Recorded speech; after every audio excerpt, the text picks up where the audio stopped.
네, 저는 고대 안암병원 종양내과의 박경화 교수고요. 네, 저는 닥터키친 식이연구소의 조혜진 영양사입니다. 네, 반갑습니다. 반갑습니다. 네, 오늘 저희는 유방암 환우분들의 호르몬 차단 치료 중에 부작용을 많이 겪으시는데요. 증상을 어떻게 관리를 하고 또 그중에 가장 중요한 게 식이 관리인데요. 특별히 우리 조혜진 연구원님을 모셔서 식사 관리를 어떻게 하는 것이 좋을지 전문적인 조언을 들어보도록 하겠습니다. 그럼 먼저 제가 이제 전반적인 증상과 또 관리에 대해서 말씀을 드리고 중간에 조혜진 연구원님과 함께 환우분들께서 가장 궁금해하시는 부분들을 싹싹 꼭꼭 찍어서 가려운 데를 긁어드리듯이 또 조언을 드리도록 하겠습니다. 네, 유방암은 우리나라에서 50세 전후에 가장 많이 발생하는 것으로 알려져 있습니다. 보통 중고등학생 자녀를 둔 엄마죠. 그런데 이제 유방암 수술하고 뭐 항암 치료하고 나서 호르몬 차단제 먹다 보면 갱년기를 많이 겪게 되고 그러면서 참 사는 게 너무나 어려워지는 것 같습니다. 국립암센터에서 발표한 우리나라 암 환자들의 추이를 보면 파란 곡선이 남자고 핑크색이 여자인데요. 보시는 대로 40대 중후반에는 여자분들이 훨씬 암 환자가 많습니다. 그러다가 남자분들은 연세가 드셔야만이 암이 발생하거든요. 그래서 정말 엄마를 울리는 암이 유방암이라고 해도 과언이 아니겠습니다. 그런데 대부분은 아까 말씀드렸듯이 직장이나 가정에서 일상생활을 유지를 꼭 해야 되는 거죠. 그래서 일본에서 암 환자들한테 이제 조사를 해봤더니 사실은 한 4분의 3 정도의 환자가 직장 생활을 계속하고 싶다라고 이야기를 했다고 합니다. 저도 환우분들 보면 재발해서 전이암 상황에서도 꿋꿋하게 아주 씩씩하게 일하시는 분들 되게 많거든요. 그런데 현실은 그렇지가 않습니다. 직장에서 뭐 병원을 다녀가면서 일을 할 수 있는 환경이냐 그렇게 물어봤더니 심지어 일본에서도 약 40% 이상의 직장에서는 정말 그렇지 못하다라고 이야기를 했습니다. 그래서 일상생활을 최대한 잘 유지를 할 수 있도록 돕는 것이 또 우리 사회나 제가 의료진으로서 우리 환우분들을 돕는 그런 중요한 일 중에 하나가 되지 않을까 싶습니다. 그래서 오늘 저는 여성 호르몬이 어떤 역할을 하고 또 폐경 과정은 어떤 것인지, 호르몬 차단 치료제는 어떤 원리를 가지고 치료를 하는지, 그리고 이제 호르몬 불균형을 겪게 되는데 그 증상을 어떻게 극복하면 좋을지, 또 현명한 암 환자의 식사 이렇게 해서 조언을 드리도록 하겠습니다. 여러분 너무 잘 아시듯이 여성 호르몬, 특히 에스트로겐이라는 호르몬이 대표적이죠. 이것은 주로 난소에서 이제 생성을 하고요. 나이가 들면 부신이라고 이 콩팥 위에 꽃갈모자처럼 이렇게 씌워져 있는 내분비 장기가 있는데 여기서도 이제 조금씩 나옵니다. 그리고 가장 우리가 중요하게 생각하는 게 이제 유방 발달에 굉장히 중요하고 또 자궁에서 배란이 되고 나중에 아기를 가졌을 때 이제 아기를 키울 수 있게 해주고 질윤활 역할을 하고 뭐 이런 역할을 하는 것으로 알려져 있죠. 그런데 사실 이 파란색으로 돼 있는 기능도 우리 몸에 굉장히 중요한 역할을 하는 것들이라고 알려져 있습니다. 그래서 담즙에서 콜레스테롤을 많이 섞어서 이렇게 내보내는 역할을 하고 또 우리 몸에 지방을 저장시킵니다. 그래서 우리가 왜 아기를 가지면 엄마의 궁둥이가 두둥실해지잖아요. 이게 이제 여기다 지방을 저장해서 나중에 아기 키울 때 힘들지 않도록 하는 것이라고 합니다. 또한 불밀도를 성숙을 시켜서 사춘기를 겪으면서 우리 여자들은 약 30세까지는 뼈가 아주 단단해지도록 하는 역할을 하고요. 그다음에 그 혈관이 미끈미끈하게 유지가 돼서 동맥경화증을 예방을 해주고 또 근력을 유지를 해주고 정말 중요하게도 뇌의 기능에도 영향을 미치는데요. 뇌 안에서 성욕이라든지 기억력, 정신건강을 아주 건전하게 유지하도록 중요한 역할을 합니다. 그러니까 에스트로겐이 없다는 것은 우리가 건강을 정상적으로 유지하는데 굉장히 장애가 많다 이렇게 생각할 수가 있겠습니다. 그래서 이제 폐경이 되면 일단 우리 엄마들 얼굴이 볼구족족해지죠. 이게 이제 에스트로겐이 감소하고 난소에서 또 생산도 감소하고 난자도 없어지고 또 그러면서 여성 호르몬만 없어지는 게 아니라 남성 호르몬도 감소합니다. 그리고 여성 호르몬이 굉장히 이렇게 요동을 쳐요. 그래서 뭐 생리량이 갑자기 엄청 쏟아지고 이러잖아요. 그리고 질벽도 약화되고 그렇습니다. 그래서 질건조증, 생리불순, 그리고 뭐 남편과의 관계가 소원해지고 밤에 너무너무 덥고 감정 기복이 심해지고 그래서 아무것도 아닌 일에 뭐 감정이 이제 불안정해지고 화내고 눈물이 나고 이러잖아요. 그래서 이런 것들이 정상적인 이제 폐경을 겪으면서 겪는 증상이 되겠습니다. 사실 에스트로겐이라는 여성 호르몬은요, 이 젊은 사람하고 폐경기 후에는요, 엄청나게 차이가 납니다. 그래서 사춘기에서부터 소아에서 사춘기를 겪는 동안 이렇게 올라가다가 빨간색이 이제 에스트로겐이라는 호르몬인데, 보면은 가임기에서는 한 3만 정도 되는데 폐경기가 되면 30 미만이에요. 그러니까 이제 우리가 설탕물로 제가 환우분들한테 많이 비유를 하는데요. 이 가임기 여성의 여성 호르몬 수치가 꿀물이라면 폐경기 후에는 거의 단맛이 없는 수돗물이라고 할 수 있습니다. 그래서 여성 호르몬 수치가 거의 1000배 이상 차이가 나기 때문에 여러 가지로 이제 어려움을 겪는 것이 사실이 되겠습니다. 그런데 이제 우리가 갱년기를 겪다 보면 여러분 갑자기 체중이 늘고 막 여러 가지로 힘들어질 때가 있어요. 그래서 살아가면서 임신 때 빼고는 지금이 최고의 몸무게다. 그러면서 아주 심하게 증상을 겪을 때가 있는데요. 이때를 에스트로겐 우세증이라는 말을 씁니다. 이건 뭐냐면 에스트로겐이 이렇게 많이 떨어지는데 무슨 우세증이야. 그게 무슨 뜻이냐면 우리 몸에 여성 호르몬은 에스트로겐하고 프로게스테론이 이렇게 있는데요. 에스트로겐보다 프로게스테론이 조금 낮기는 하지만 둘 다 높습니다. 가임기 때는. 그런데 한 50세 가까이 갱년기가 되면 프로게스테론이 훨씬 많이 떨어지는 거예요. 그래서 상대적으로 비율을 보면 여기서는 비율이 거의 비슷한데 여기서는 뭐 한 5분의 1도 안 되는 수치가 되는 거죠. 그러면서 에스트로겐이 작기는 한데 상대적으로 우세하다 보니까 엄청나게 살이 쪄가지고 이제 허리 라인이 두둥실해지고 더 이상 허리 라인 들어간 자켓 못 입고 이러잖아요. 이런 일이 생기는 겁니다. 우리 몸에서 여성 호르몬은 어디서 아까 난소에서 제일 많이 생긴다고 말씀을 드렸죠. 그래서 폐경이 되기 전에는 난소에서 펑펑 쏟아집니다. 부신이라고 이렇게 콩팥 위에 있는 꽃갈모자처럼 생긴 이 장기에서도 폐경 후에는 중요하고요. 더 중요한 거는 폐경이 되고 나면 난소는 기능을 안 하지만 이 지방 조직에서 여성 호르몬을 또 계속해서 만들어냅니다. 그리고 이제 우리가 피임약으로 먹는 것들도 여성 호르몬이 많이 들어있고요.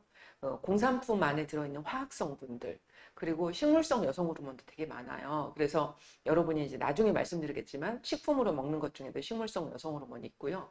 또 폐경 후에 여러 가지 증상을 못 이겨서 여성 호르몬 드시는 분들이 있죠.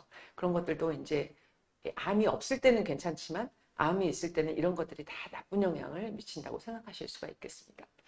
여러분 이제 유방암, 조기암의 치료에 대해서는 제가 뭐 자세히 오늘은 이야기할 것은 아니지만 유방암은 이렇게 맞춤 치료를 하는 것을 아실 것입니다. 그래서 여성 호르몬 수용체가 양성인 환자들은 수술하고 나서 이 항에스트로겐 호르몬 치료를 이제 하는 것으로 알려져 있죠. 그래서 그 전에 항암 치료를 하건 안 하건 간에 여성 호르몬 수용체가 양성인 환자들은 그걸 합니다. 그런데 그거는 어떻게 이제 우리가 알아내냐면 여러분 조직 검사를 한 다음에 암세포를 병리과에 보내면 병리과에서 이렇게 염색을 해요.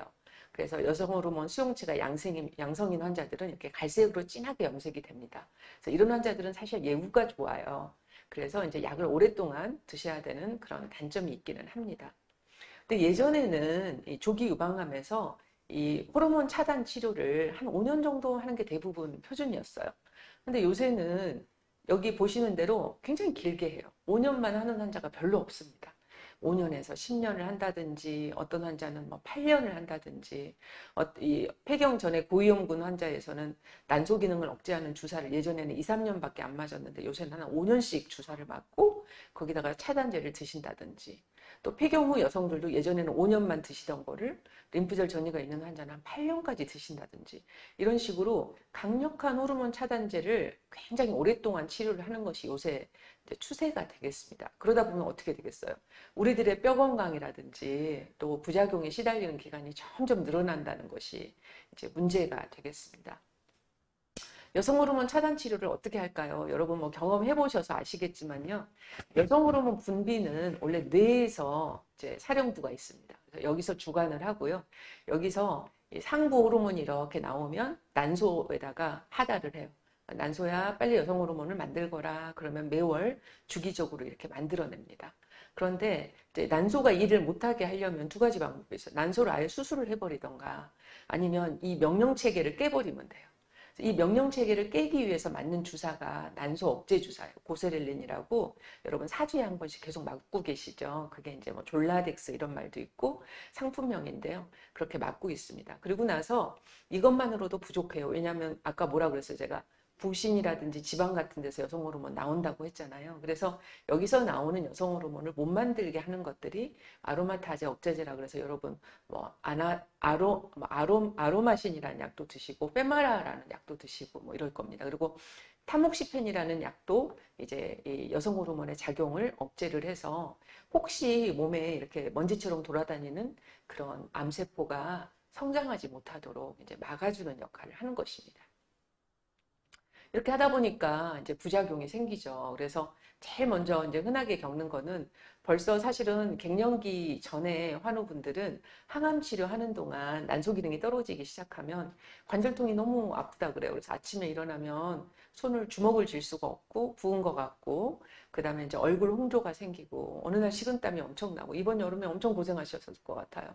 그다음에 이제 부인과적으로 문제가 생기고 아랫돌이 가렵고 잠 안 오고 그다음에 머리카락이 가늘어지고 감족이 왔다리 갔다리 하고 우울하고 피로하고 뿐만 아니라 이제 고지혈증 아까 뭐라 그랬어요? 여성 호르몬이 있어야 담즙으로 콜레스테롤이 쫙쫙 빠진다고 그랬죠. 근데 그거 못하니까 고지혈증 생기고요. 혈관이 딱딱해지니까 혈압 상승 생기고 또 골밀도도 떨어지고 지방간도 생기고 뭐 한두 가지 문제가 생기는 게 아닙니다. 그래서 이런 부작용을 이제 몇 년씩 겪어야 된다는 것이 이제 걱정인데요.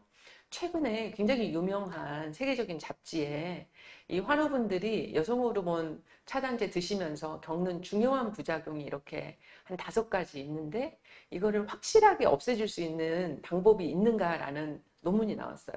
그래도 이렇게 색깔이 진한 부분들이 확실하게 이제 막아줄 수 있다는 건데 좀 몇 가지 방법이 있는 것 같죠. 그래서 오늘 제가 이제 그거를 말씀을 드리려고 합니다. 그런데 제일 중요한 거는 여기 화살표 있는 것들이 전부 다 운동이에요, 운동. 그래서 체중 증가, 얼굴 홍조, 뭐 근골격 증상, 피로감 이런 거 전부 다 운동을 열심히 하면 좋다는 근거가 이제 가장 강력합니다. 그래서 이제 운동 열심히 하시면 좋겠다는 이야기 먼저 시작하고 드리고 시작합니다. 얼굴이 이제 빨개지고 내가 부끄럽지도 않은데 또는 화도 안 났는데 얼굴 빨개진다고 당황스럽다고 하시는 분들이 있고요. 식은땀 너무 나서 힘들다 이렇게 말씀하시죠. 이런 거 이제 조절하기 위해서 이게 몇 년, 한 1, 2년 지나면 좋아지긴 하는데요. 좀 시원하게 살아야 됩니다. 그래서 이제 남편분하고 침대 온도 달라져야 되고요. 잠들기 전에 미지근한 물로 샤워하시고 면으로 된 속옷 입으시고 이불도 가능하면 땀 흡수 잘 할 수 있는 이불 덮으시면 좋겠습니다. 시원한 물 많이 드시면 좋겠고요.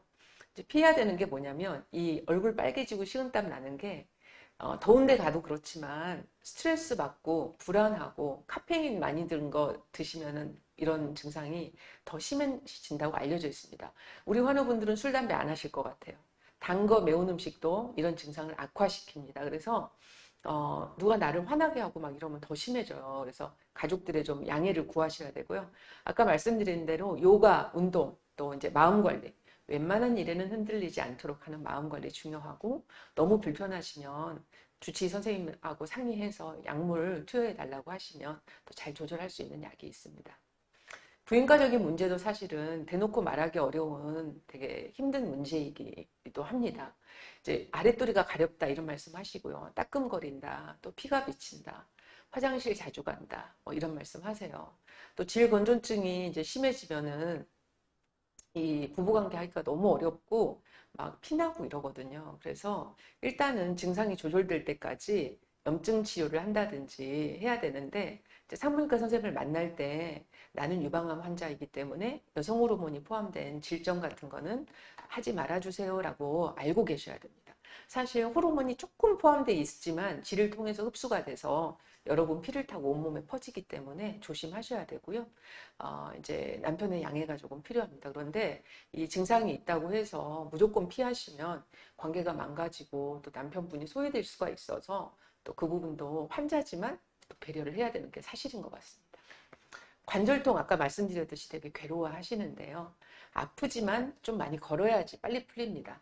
그래서 아침에 일어날 때 굉장히 심하거든요. 그래서 1시간 정도 지나면 좋아집니다. 그래서 몸을 제가 이제 살살 달래세요라고 말씀을 드리는데 요가, 스트레칭 하는 거 굉장히 도움이 많이 되고 타이레놀 2알 정도 드시는 거 괜찮습니다. 장기간 드셔도 안전하니까요. 드셔도 되고 침술이나 테이핑 요법도 좋다고 알려져 있어요. 그래서 가까운 한의원에 가셔도 저는 좋다고 생각합니다. 그리고 심하면 선생님과 상의를 하시고요. 특히 이제 그 폐경 후 여성에게 드리는 페마라라든지 이런 약은 좀 강력하게 이제 억제하는 약이기 때문에 정말 못 견디겠으면 약물을 타모xifen 같은 약으로 교체하는 방법도 있으니까 포기하지 마시고 선생님과 꼭 상의를 해주시기 바랍니다. 그런데 조금 이제 위안이 될 수 있을지 모르겠는데 이런 데이터가 있습니다. 이 호르몬 차단제 쓰다 보면 이제 부작용이 생기는데 부작용이 많이 생기는 환자일수록 약의 효과가 좋다는 데이터가 있어요. 그래서 이제 안면 홍조, 근골격 부작용, 부인과 부작용 이거를 한 가지씩으로 봐서 3가지 이상의 부작용이 있는 환자와 한 가지 또는 2가지 없는 환자를 이렇게 나눠서 봤어요. 그랬더니 한 4년 동안 재발하는 위험이 다르다는 거. 그러니까 부작용이 전혀 없는 환자는 조금 재발 위험이 부작용이 많은 환자보다는 높다는. 그러면 나는 부작용이 하나도 없는데 나는 재발 많이 하나? 그렇지는 않습니다. 그렇지만 이 부작용이 심한 환자들이 어느 정도 이득이 있다는 건 사실인 것 같아요. 그래서 사망 가능성이나 전이 가능성이 확실히 이렇게 낮다라고 있기 때문에 조금 참고 적응하다 보면 한 적어도 1, 2년 안에는 적응이 잘 되시는 것 같습니다. 힘내세요. 그 다음에 이제 굉장히 참기 어려운 것 중에 하나가 불안하고 마음이 어두워지고 우울하고 그런 증상. 엊그제도 이제 제 외래에 어떤 환우분이 오셔서 눈물을 보이면서 그런 말씀을 하셨어요. 사실 호르몬 차단제 치료를 받는 분들이 겪는 아주 흔한 마음의 감기라고 생각하시면 됩니다. 그래서 이런 일이 여러 가지가 나한테 해당이 되네? 그러면 이거 조금 상담해 보셔야 돼요. 그래서 이거는 감기는 어떻습니까, 여러분? 한 2주 지나가면 좋아지잖아요. 그래서 뭐 정 힘들면 약을 잠깐 중단하고 이제 이 마음 관리를 좀 하고 또 필요하면 항우울제 같은 거 잠깐 쓰면 사실 얼굴 달아오르는 증상도 좋아지고 또 마음도 조금 편안해지는 경우가 많이 있어요. 그래서 약의 도움을 조금 받으면서 이겨내시면 잘 치료를 극복하실 수가 있으니까 혼자 고민하지 마시고 오셔서 상의해 주시기 바랍니다. 사실은 거의 대부분의 환우분들이 이제 겪는 게 체중 증가예요. 정말 저도 굉장히 고민인데 진짜 잘 안 빠집니다. 이제 왜 이 유방암 환우들에서 체중 증가가 안 좋은가? 아까 지방에서 여성 호르몬 생긴다고 했잖아요. 그래서 안 좋아요. 그래서 비만한 여성에서 폐경 후 유방암 발생 위험률이 200% 증가한다고 알려져 있고요. 또 재발 위험도 2배가량 증가한다고 알려져 있어요. 그래서 체중을 적절하게 유지하는 게 굉장히 중요합니다. 그런데 체중 조절은 그 머리 빠지는 독한 항암제 쓰는 데는 절대 하시면 안 돼요. 그때는 잘 드시고 체력을 유지해서 항암제를 잘 겪어내시고요. 호르몬 차단제 드실 때 컨디션이 어느 정도 좋아지면 이제 체중 관리를 이제 잘 하셔야 됩니다. 그래서 호르몬 수용체 양성 환자만 해당되니까 또 나는 3중 음성암인데 나 배종 나왔다고 재발할 위험 올라간다고 또 불안해하실 필요는 없습니다. 아까 제가 골다공증 생긴다고 말씀드렸는데요. 이제 우리 골다공증은 우리 환우분들이 관절 아프면 골다공증 있는 줄 아세요. 근데 그렇지 않습니다. 안타깝게도 골다공증의 첫 번째 증상은 골절이에요. 굉장히 무섭죠. 그래서 관절 아픈 거는 호르몬 부족해서 그런 거고요. 골다공증은 그게 쌓이다 보면 뼈가 이렇게 듬성듬성해지면서 스폰지처럼 되면서 어느 날 뚝 부러지는데 제일 무서운 게 척추골절, 고관절 골절이죠. 그래서 제가 이제 우리 환우분들께 요새는 별일 없으면 100세까지 살아야 되잖아요. 60세에 암 고쳐놨더니 80세에 고관절 부러져가지고 일찍 돌아가시면 얼마나 억울합니까? 그래서 이제 뼈 건강을 잘 지키는 게 굉장히 중요합니다. 그런데 이제 호르몬 차단제를 쓰면은요, 첫 해에 골밀도가 가장 많이 떨어진다고 알려져 있어요. 그래서 여러분, 뼈가 자연적으로 이제 나이가 들면 이렇게 골다공증이 생기거든요, 점점. 그래서 여기 보시면 남자분들은 한 해에 0.5%씩 빠지는데 55세 넘어서 폐경되면 1%씩 빠지고요. 55세 미만에서 폐경되면 2%씩 빠집니다. 그러니까 조기 폐경이 뼈에 진짜 안 좋은 거예요. 근데 우리 환우분들은 40대 중반에 항암 치료하다 보면 조기 폐경 되잖아요. 그러고 나서 호르몬 차단제 쓰게 되면 첫 해에 무려 7%씩 빠집니다.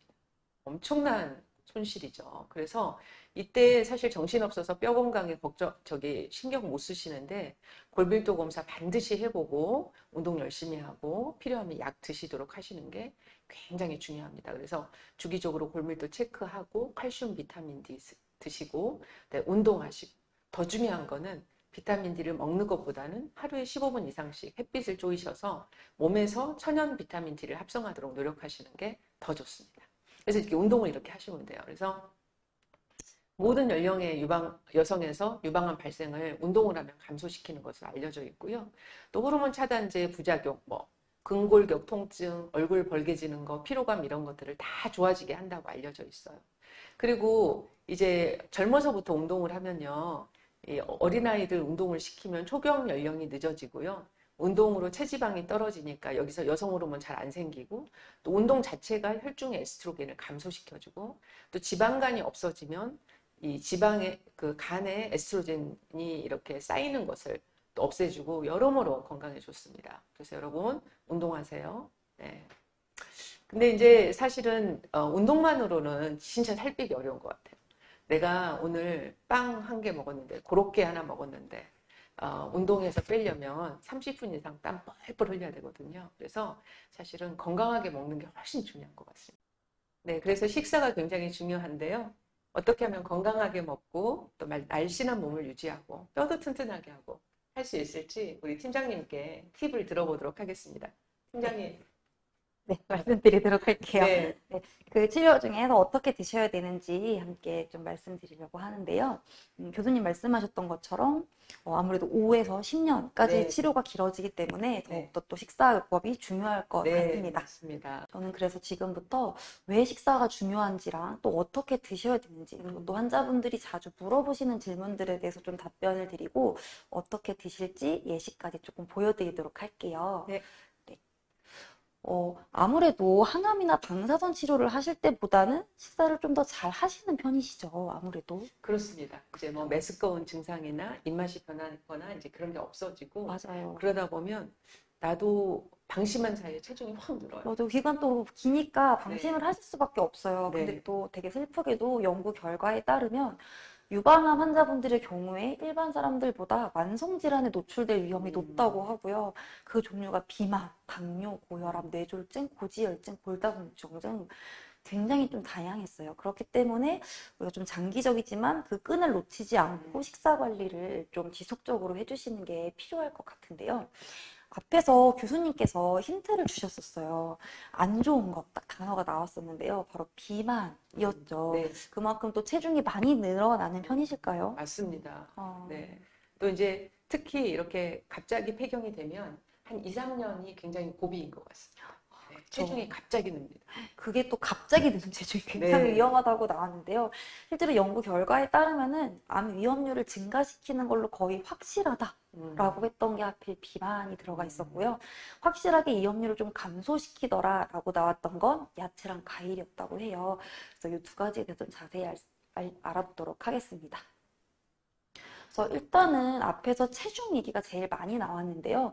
그럼 나한테 맞는 체중이 얼마인지 조금 감이 안 오시는 경우가 있을 수 있어요. 그럴 때 이 표를 보고선 계산을 하시면 되는데요. 실례지만 제가 교수님의 키를 여쭤봐도 될까요?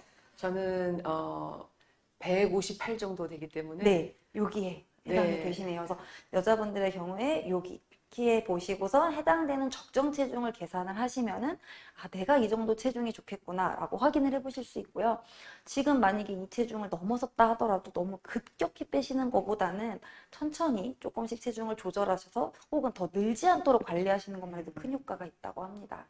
두 번째로는 골고루 먹어야 한다고 해요. 근데 이제 골고루라고 하면 아무래도 저도 조금 뭐가 어떻게 먹어야 될지 혹은 밖에서 먹지 말아라 먹어라 굉장히 말들이 많잖아요. 그래서 좀 어려우실 것 같아요. 네. 조금 더 구체적으로 보여드릴게요. 첫 번째로 탄수화물이 있는데요.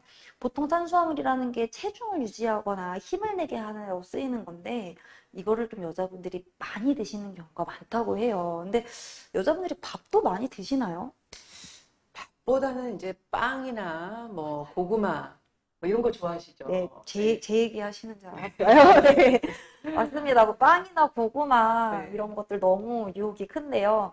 이런 애들 똑같이 탄수화물이라고 해서 밥이랑 똑같다고 해요. 그래서 이런 걸 드실 때 이제 정신없이 고구마 한 개, 두 개 이렇게 드시면 밥 한 공기가 훌쩍 넘어가기 때문에 이런 걸 드실 때도 좀 조정해서 드시거나 혹은 그 다음 끼니에 밥을 좀 적게 드시거나 하셔야 되고요. 예를 들어 국수 같은 경우에도 한 대접이 아닌 한 공기 정도가 적절하다고 합니다. 네. 단백질이라고 하는 게 굉장히 좀 중요해요. 이게 면역을 유지를 하기도 하고 또 우리 몸에 있는 근육을 유지해서 아까 말씀하셨던 뼈 건강에도 좀 관련이 많은 식품인데요. 고기나 생선, 두부, 계란 이런 애들이 단백질찬에 해당이 되고요. 또 오메가3가 높은 등푸른 생선 같은 경우에도 단백질찬에 해당이 되기 때문에 일주일에 두세 번 정도씩은 꼭 챙겨서 생선도 같이 드실 수 있도록 하시면 좋습니다.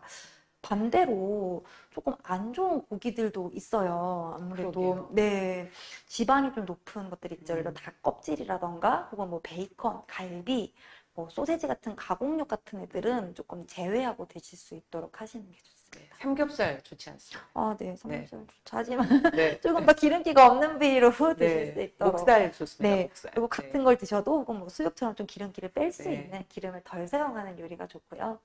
네, 야채는 앞에서 살짝 말씀드렸던 것처럼 오히려 암 위험률을 감소시켜준다라고 했던 경우인데요.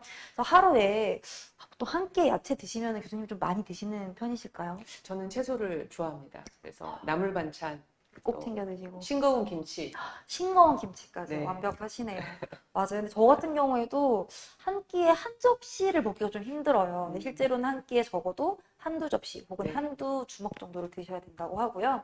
특히 다양한 색으로 좀 드신다는 것도 중요하고 네. 십자화과 채소들이 좀 들어갈 수 있도록 하시면 좋은데 십자화과 채소에는 뭐 양배추나 브로콜리, 청경채, 케일 이런 음식들이 있습니다. 그리고 또 조금 지금 말씀해 주신 것처럼 짜지 않게 네. 드실 수 있도록 하는 것도 굉장히 큰 포인트예요.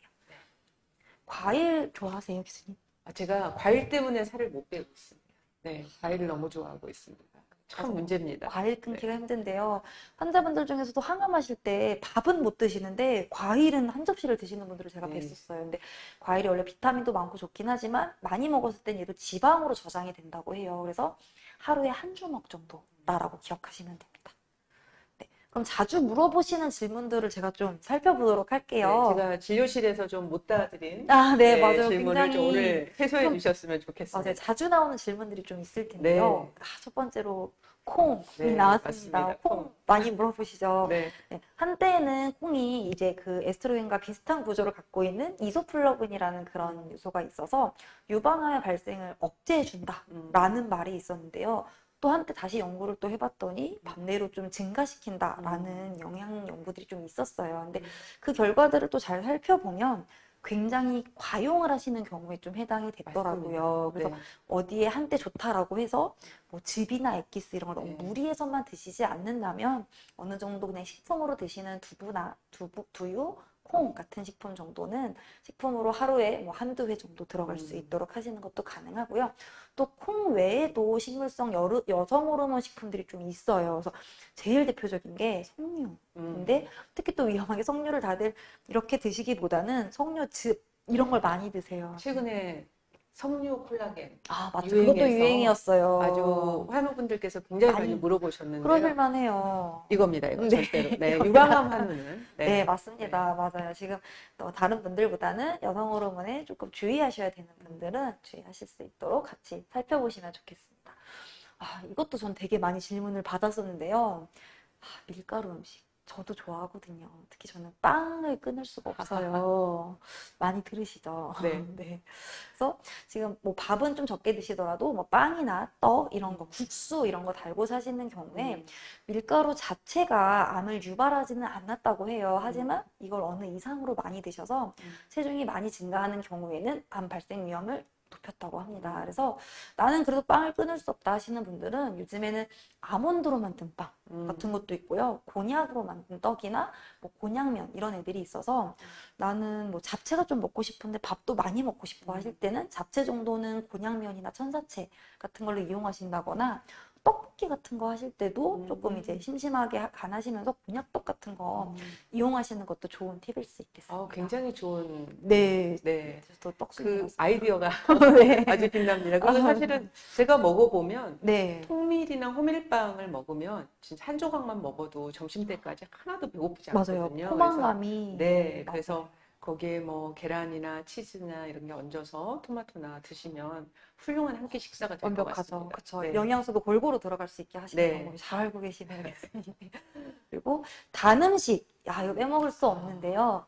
실제로 최근에도 많이 연구들이 나오고 있는데 혈당을 급격히 올리는 식품을 많이 먹을수록 암 발생률을 높였다라는 연구들이 있었어요. 그래서 설탕, 뭐 초콜릿, 물엿, 꿀 이런 애들이 좀 많이 들어가서 우리의 기분을 좋게 하는 음식들보다는 방금 딱 교수님께서 말씀하셨던 호밀빵, 네. 고구마 이런 것처럼 네. 꼭꼭 씹을수록 고소한 그런 탄수화물 쪽으로 조금 바꿔서 드시는 것도 좋고요. 생각보다 저희가 음료를 통해서 먹는 설탕량이 굉장히 많다고 네, 해요. 그렇습니다. 무심결에. 맞습니다. 저는 모르고 그냥 홀짝홀짝 먹고 있는데 이런 경우를 좀 방지하기 위해서 뭐 탄산수라던가 블랙커피. 근데 탄산수는 난 좀 심심하다 하시는 경우는 과일 같은 걸 좀 같이 해서 베리류 같은 거 넣고 드셔도 상큼하게 드실 수 있어요. 그러네요. 뭐 네, 레몬즙도 레몬즙도 좋고. 좋아요. 맞아요. 네. 그런 종 베리를 살짝 갈아서 넣는 것도 네, 맛있겠네요. 그런 애들이 딱 좋은데 오히려 청 종류 애들은 거기도 설탕이 들어있기 때문에 아까 맞습니다. 말씀하셨던 레몬 같은 거, 네. 베리류 이런 애들이 굉장히 좋습니다. 네. 그리고 또 어지럽다는 얘기도 많이 들으시지 않으세요? 맞습니다. 네. 네. 비뇨할 수치 때문에 좀 이제 고민을 하시는 경우도 많이 있는데 특히 여자분들의 경우는 남자보다 그 철분의 필요량이 더 높기 때문에 뭐 고기나 생선, 뭐 두부, 계란 이런 동물성 식품들을 조금 빼놓지 않고 드셔야 되기 때문에 나는 이제 채식만 할 거야 이렇게 하시는 경우에는 조금 조심하셔야 돼요. 그래서 철분이 많이 들어있는 음식이라던가 혹은 철분 흡수를 도와주는 뭐 단백질이라던가 비타민 C라던가 비타민 12 이런 애들도 같이 좀 드실 수 있도록 하시는 게 좋고요. 반대로 카페인이라던가 알코올 섭취 당연히 안 하시겠지만 이런 음식들은 철분의 흡수를 방해하기 때문에 주의하실수록 좋습니다. 맞습니다. 의외로 이제 저희 환우분들 중에 아기 낳을 때 빈혈이 다 생기잖아요.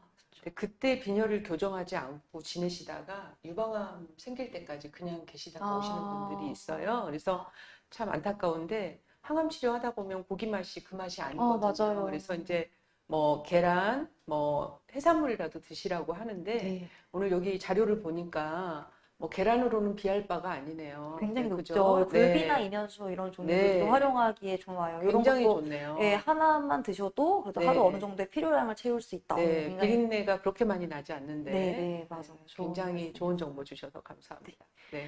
그리고 또 고기도 많이 물어보시는데 네. 고기는 무조건 나쁜 거라고 들어서 끊고 오시는 분들을 제가 굉장히 좀 많이 봤어요. 맞아요. 너무 안타깝죠. 저 진짜 안타까워요. 그러면 네. 빈혈 수치도 안 좋으시고 면역 수치도 또 떨어져서 오시거든요. 네. 그래서 고기를 무조건 근절하시기보다는 이렇게 야채랑 함께 드시고 100g 내외 정도로 구워서 드셔도 좋고요. 네. 지방이 적은 부위로 타지 않게. 네. 이 타지 않기가 생각보다 중요했는데 연구 결과들을 봤더니 탄 부분을 오려내고 먹어도 발암물질이 있다고 하고요.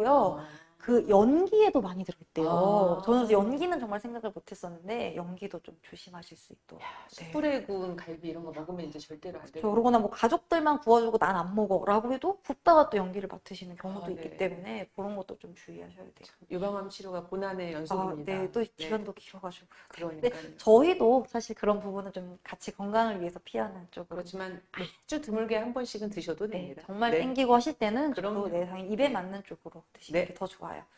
그리고 뼈 건강 아까 네. 많이 강조를 해주셨는데요. 이 뼈 건강을 위한 영양소로는 대표적으로 칼슘이랑 비타민 D, 마그네슘이 있는데 마그네슘은 꽤 많은 식품에 좀 분포가 되어 있고요. 네. 비타민 D 같은 경우는 아까 교수님께서 말씀해 주신 것처럼 햇빛만 잘 노출해도 좋아요. 그래서 칼슘을 잘 섭취하시는 걸 저는 좀 예시로 들었는데요. 하루에 필요한 양이 700mg인데 우유 한 잔, 주스 한 잔, 아몬드 요렇게만 먹어도 하루 양을 좀 채울 수 있다고 해요. 그래서 아까 말씀하신 것처럼 중간에 좀 입맛이 없거나 나는 오늘 뭐 고기 뭐 이런 거 아무것도 안 땡긴다 하실 때 이런 고칼슘 저지방 우유 같은 거 한 잔 챙겨서 드셔도 절반 네. 정도를 채울 수 있고요. 네, 반대로 카페인이나 나트륨, 인카페인 이런 게 많이 들어있는 간식들은 칼슘도 적을 뿐더러 칼슘 흡수를 좀 방해하기 때문에 주의하시는 것이 좋겠습니다. 특히 이제 콜라는 뭐 몇 가지 해를 가지고 있나요? 그죠? 칼로리도 그렇죠. 높고 뼈도 녹여내고 맞아요. 굉장히 안 좋은 것 또 같습니다. 좋은 영양소는 하나도 없고요. 그렇습니다. 네. 네. 칼로리만 높습니다. 그래서 네. 피하시는 게 좋고 아까처럼 탄산수 정도로 너무 속이 답답하실 때는 네. 이용하시는 방법이 있으세요. 그리고 이거 저는 굉장히 좀 음. 질문을 많이 받았던 부분인데요. 네. 어떤 걸 끓여 먹으면 좋을지를 많이 물어보셨었어요. 네.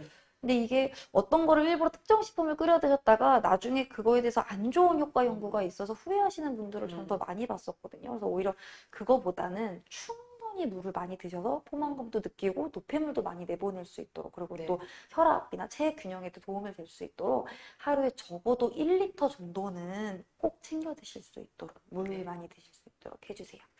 그리고 커피도 많이 물어보시는데요. 커피 많이 드시는 편이실까요? 저는 커피 좋아합니다. 커피 좋아해요. 네.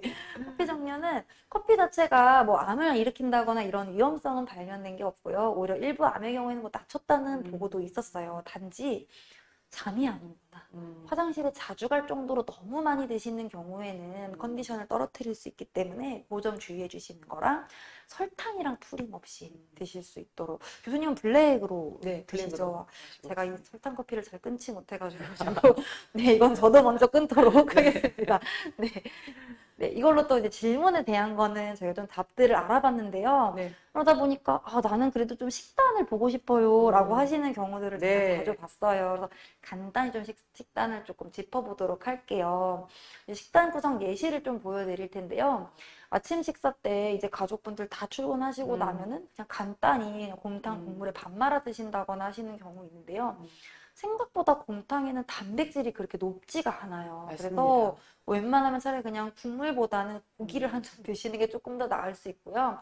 또 이렇게 뭐 짠 젓갈이나 이런 종류도 동치미 국물 이런 종류보다는 오히려 국 건더기 아까 말씀하셨던 나물 이런 애들을 한 접시 가득 드실 네. 수 있도록 하셔야지 한 끼에 2접시 정도 야채를 드실 수가 있어요. 또 국수도 많이 물어보시는데요.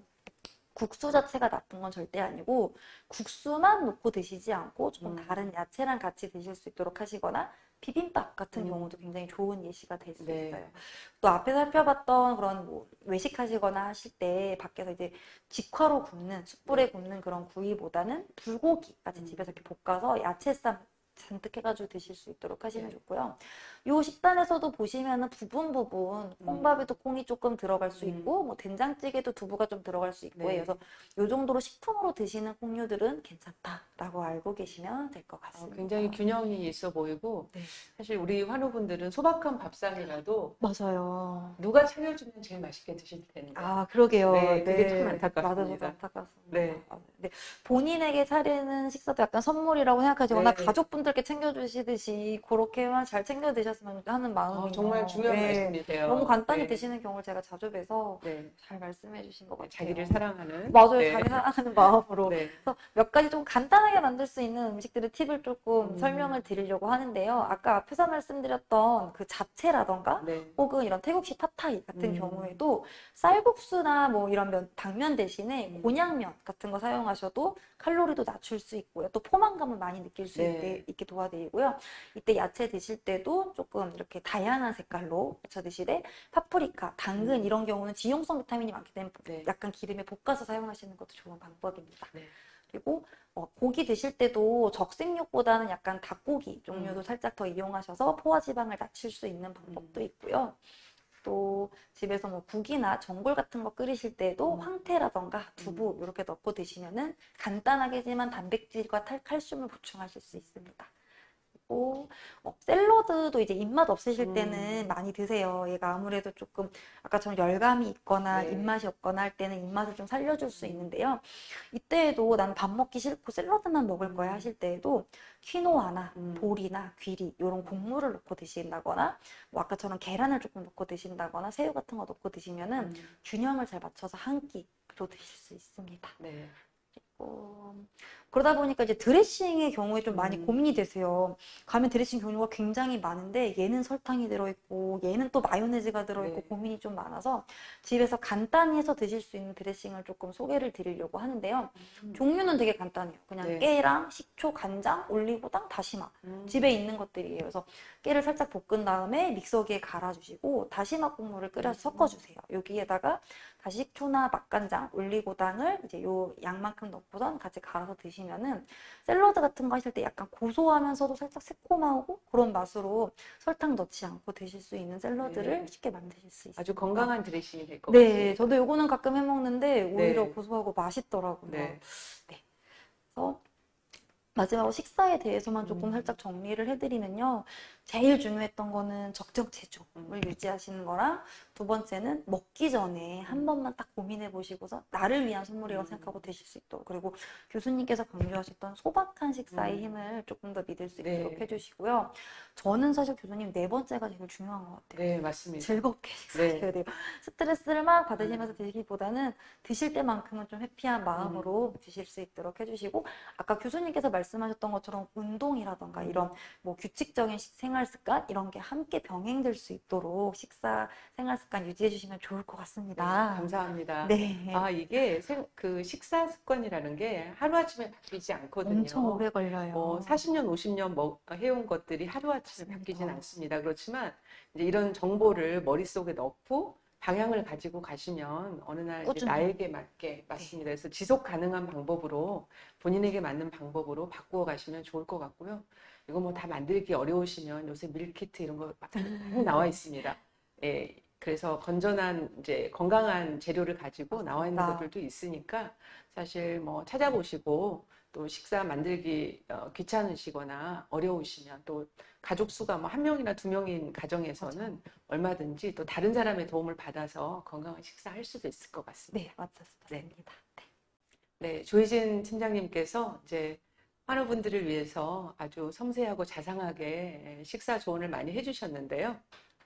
결국은 이제 제가 이렇게 좀 정리를 해드리고 싶어요. 그 유익한 음식 정보, 그 아까 십자생 뭐 이런 그 채소 말씀하셨잖아요. 뭐 여기 브로콜리, 뭐 꼬마 그 양배추, 뭐 케일, 우리 청경채 시장에 가면 양배추 굉장히 많이 먹는 것들인데 이런 것들은 정말 항암 효과가 있는 것으로 확실히 알려져 있거든요. 그래서 평소에 안 좋아하셨더라도 한두 개씩 식사에 응용해 보시면 좋을 것 같고요. 특히 이제 이런 우리 여기 보시면 우리 밥상에 맨날 올라오는 겁니다. 배추김치. 그 다음에 이건 순무예요. 순무. 이런 애들은 이 채소들과 마찬가지로 에스트로겐의 작용을 억제한다고 합니다. 그래서 정말 한식이 얼마나 우리 환우들한테 좋은 식사인지 알 수가 있고요. 그 와사비가 여기 있습니다. 그래서 와사비 같은 것들도 도움이 된다고 하니까 회 드실 때 많이 드시기 바랍니다. 그리고 오메가3가 이제 유방암에 좋다는 거는 여러분 많이 아시고요. 이런 생선 별로 좋아하지 않으시더라도 이제 견과류 같은 거 많이 드시면 좋을 것 같습니다. 가능한 피해야 될 것들이 있어요. 뭐냐면 아까 말씀하신 대로 이렇게 불에다 구워 먹는 기름 많은 고기 정말 나쁘고요. 그 다음에 이제 콩 종류를 적당히 드시는 게 좋은데 콩이 좋다고 예를 들면 아침에 청국장 가루를 요구르트에다 같이 드시고 그 다음에 점심에 이제 된장찌개에다가 이제 두부 넣어서 드시고 이런 식으로 하면 안 된다는 거죠. 그리고 살충제나 보존제, 호르몬이 포함되어 있는 음식은 절대 드시면 안 됩니다. 그 대표적인 것들이 이렇게 그 캔에 담겨 있는 햄 같은 것들이에요. 그래서 이런 음식들은 절대 드시면 안 되겠습니다. 우리가 이제 생활 속에서 특히 여성 호르몬 그 차단 치료를 하는 유방암 환우들은요, 생활 속에 내분비 교란자라는 게 있습니다. 그래서 이 합성 화학물질이 여기저기 있어서 이것이 여성 호르몬처럼 작용을 해서 어린 아이들한테는 초등학교 1, 2학년인데 조기 이제 그 사춘기가 오고 또 우리 환우들한테는 여성 호르몬처럼 작용해서 암세포한테 도움을 주는 그런 작용을 하는 거죠. 거기에 대표적인 것들이 플라스틱입니다. 그래서 플라스틱 백이나 플라스틱 그릇에다가 이제 뜨거운 음식을 담아서 먹는 거 굉장히 안 좋고요. 특히 전자레인지에 넣고 가열하면 끝이에요. 그래서 가능하면 댁에서 유리 그릇이나 뭐 도자기 그릇 사용하시면 좋을 것 같습니다. 뿐만 아니라 여러분 파라벤이라는 보존제 많이 들어보셨을 거예요. 화장품에 많이 들어있습니다. 또 여러분이 그 집에서 쓰시는 클렌징 폼이나 또 바디워시 이런 데도 많이 들어있어요. 또 이 헤어 제품에도 많이 들어있는 것으로 알려져 있습니다. 그래서 이런 제품들 선택하실 때 뒤에 성분 표시 보시고 파라벤이 들어있는 것들은 좀 피하시는 게 좋을 것 같고요. 또 하나는 살충제입니다. 살충제. 우리가 사실 친환경 농산물이나 이제 수산물을 먹어야 되는 이유가 이것들입니다. 이 살충제가 우리 몸에 들어와서 여성 호르몬 교란자를 역할을 합니다. 그래서 여성 호르몬처럼 암세포를 이제 흔들어대고 깨우고 이러고 다니거든요. 그래서 굉장히 조심하시고, 사실은 우리 수돗물 같은 데에도 조금씩 섞여 있을 수 있어요. 그래서 이 물을 이제 아까 조희진 팀장님께서 어떤 물 먹으면 좋은지 환우분들이 많이 질문하신다고 하셨는데, 저는 기본적으로는 이 수돗물을 조금 정수해서 먹는 그것이 좋겠다. 그럼 그거를 끓여 먹어도 되고, 우엉을 넣어서 끓여 먹어도 되고, 보리차 넣어서 끓여 먹어도 되고, 그런 거는 자기 취향껏 하시는데, 이제 필터에다가 이렇게 정수해서 먹는 것이 좋겠다 말씀드리고요. 그다음에 이제 간혹 흔하진 않은데 젊어서 담배 피우셨던 분들이 있어요. 그런데 담배는요 정말 좋지 않습니다. 유방암 환우들한테는 당연히 발생 위험도 높고, 담배를 피우던 환자에서 생긴 유방암은 돌연변이도 많고 성격이 안 좋아요. 계속 피울 경우 재발도 잘하는 것으로 알려져 있습니다. 그래서 담배는 완전히 끊으시고, 특히 우리 집에서 우리 남편이 나 있는 데서 담배를 피운다. 그러면 이혼을 불사하고 막아야 됩니다. 그 다음에 이제 음주. 얼마 전에 83세 되신 제 환우분이 작년에 자기 생일날 와인 파티를 하려고 그랬는데 유방암이 진단됐다는 거예요.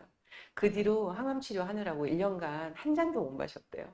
그래서 내 생일에 와인 한 잔만 마시면 안 될까요? 말씀하시더라고요. 당연히 드셔도 됩니다.